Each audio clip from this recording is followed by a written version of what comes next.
দেখো বন্ধুরা, অনেক দিন ধরে আমার ছেলে বায়না করছে করে দাও, সে আর করে দেওয়া হয়ে ওঠেনি, তাই আজকেই করে ফেললাম, সেটাই তোমাদের সাথে শেয়ার করছি। তাহলে ভিডিওটি স্কিপ না করে দেখতে থাকো আমি কি বানাচ্ছি এবং কি দিচ্ছি।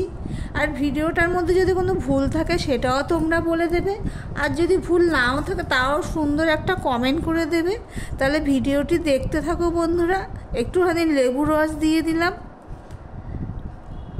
তাহলে আর বক না করে রেসিপিতে যাওয়া যাক, দেখতে থাকো বন্ধুরা। নমস্কার বন্ধুরা, আপনারা দেখছেন কুকিং হাউস অফ অনিমা। আজকে একটা রেসিপি তোমাদের সাথে শেয়ার করব। টাইটেল ও থাম্বনেল দেখে তো বুঝতেই পেরে গেছো। তার জন্য দেখো একটা প্রেসার কুকার বসিয়ে দিয়েছি। এবারে আমি এখানে ছোলার ডাল ভেজানো ছিল, সেই ছোলার ডালটা প্রায় 5-6 ঘন্টা ভেজানো ছিল। আর মুগ আর মসুর ডাল আমি সমান পরিমাণে নিয়েছি। তোমাদের কাছে যা থাকবে সেই ডালটাই নেবে। আর এদিকে জল সমেত প্রেসার কুকার বসিয়ে দিয়েছিলাম, জলটা গরম হয়ে গেছে। এবার দেখতেই পাচ্ছ ডালটা আমি দিয়ে দিচ্ছি। ভিডিও শুরুতেই একটা লাইক দিয়ে কন্টিনিউ করো বন্ধুরা।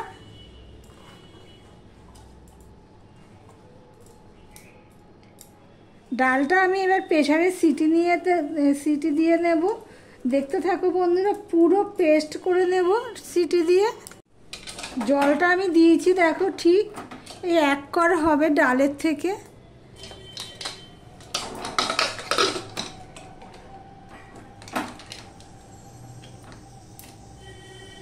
প্রেসারে আমি 3টে সিটি দিয়ে ডালটা রেখে দিয়েছি। রেখে দেওয়ার পরে একটা কড়াই বসিয়ে দিয়েছি। কড়াইটা দেখো গরম হয়ে গেছে। এবার আমি দিয়ে দিচ্ছি সর্ষের তেল।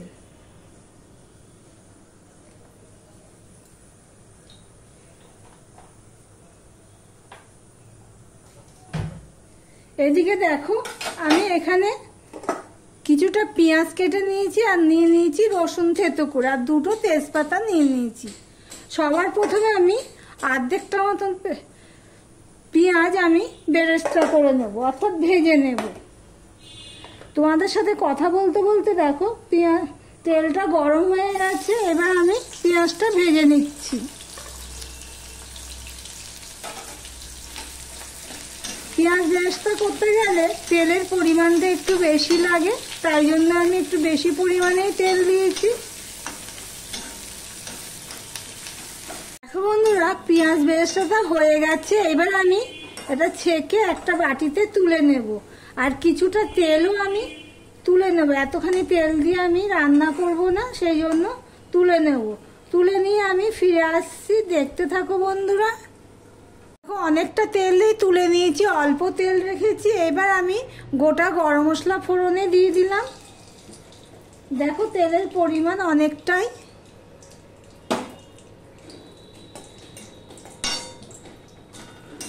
গোটা গরম মশলাটা ফোড়নে হয়ে গেছে। তেলটা গরম ছিল, তাড়াতাড়ি হয়ে গেছে, গন্ধ বেরিয়ে গেছে। এবারে দেখো আমি যে পেঁয়াজ আর রসুন নিয়ে নিয়েছি, প্রথমে তেজপাতা দিয়ে দিলাম, তারপরে পেঁয়াজ দিয়ে দিচ্ছি।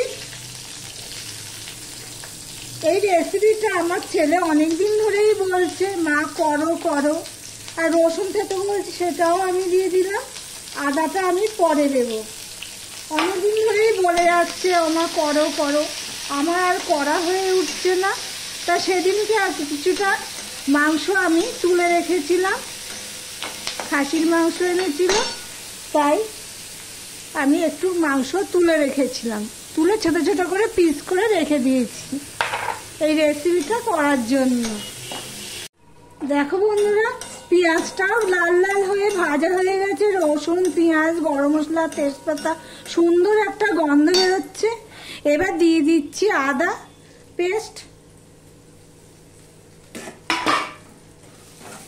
আদা পেস্টটাও দিয়ে দিলাম, দেখতেই পেলো, মিশিয়ে নিচ্ছি। এবারে আমি কিছু মশলা দিয়ে দেব। 1 চামচ জিরের গুঁড়ো, 1 চামচ ধনের গুঁড়ো, 1 চামচ লঙ্কার গুঁড়ো, 1/2 চামচ হলুদ।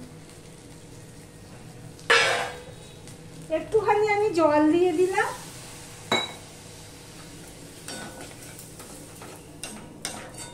মিশিয়ে নিলাম, দেখতেই পেলে। এবারে যে আমি এখানে খাসির মাংস, মটন, সেটা আমি দিয়ে দিচ্ছি। দিয়ে সম্পূর্ণটা আমি মিশিয়ে নেব। একটু নুন দেব, নুনটা দেওয়া হয়নি। অল্প 1 চামচের মতন নুন দিয়ে দিলাম। দিয়ে আমি ঢাকা দিয়ে দিয়ে কষাতে থাকবো, দেখতে থাকো বন্ধুরা। দেখো বন্ধুরা, কষানো হয়ে গেছে মশলাটা। আর এদিকে আমি প্রেসার কুকারে ডালটা সিটি দিয়ে নিয়েছি, তোমাদেরকে দেখাচ্ছি। পুরো পেস্ট হয়ে গেছে। তোমাদের একটা কথা বলা হয়নি, মুগের ডালটা আমি একটুখানি ভেজে নিয়েছিলাম, সামান্য কাঁচা গন্ধটা চলে যাওয়ার জন্য। এবার আমি দিয়ে দিলাম। প্রেসার কুকারটা ধুয়ে আমি একটু জল দিয়ে দেবো অফ ক্যামেরাতে, ভিডিওটা না হলে অনেক বড় হয়ে যাবে। দেখো বন্ধুরা, আমি প্রেসার কুকার ধুয়ে জলটাও দিয়ে দিয়েছি। প্রায় 10 মিনিট পর তোমাদের সামনে আসলাম। এবার আমি কাঁচা লঙ্কা দিয়ে দিচ্ছি। নুনটা ঠিকই আছে, ঝালটা একটু কম হয়েছে, তাই আমি কাঁচা লঙ্কা দিয়ে দিলাম। এটা আরও জাল দিতে হবে, দেখতে থাকো বন্ধুরা। দেখো বন্ধুরা, কতটা কমে গেছে, ঠিক এতটা ছিল, জাল দিতে দিতে এতখানি হয়ে গেছে, 1 ইঞ্চি মতো কমে গেছে। আর সমানে এইভাবে নাড়তে থেকেছি, দেখতেই পাচ্ছ। তোমাদের কাছে যা ডাল আছে সেই ডাল দিয়েই করবে, আমার কাছে যা ডাল ছিল সেই দিয়েই করেছি। এবার এর মধ্যে আমি দিয়ে দেবো ঘি, সেই জন্য আমি তেলটা কম দিয়েছি।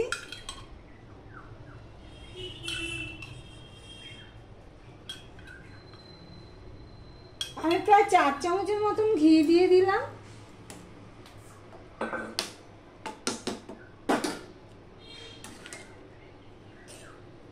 এবার কিছুটা বেরেস্তা আমি এখানে দিয়ে দিচ্ছি, আর বাটিতে যখন খাবো তখন আবার সাজিয়ে নেব।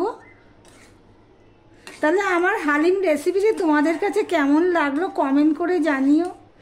ভালো হলেও বলবে, খারাপ হলেও বলবে। তাহলে ভিডিওটি আজকের মতন এখানেই শেষ করলাম। আবার অন্য কোনো রেসিপি নিয়ে চলে আসবো, সঙ্গে থেকো বন্ধুরা।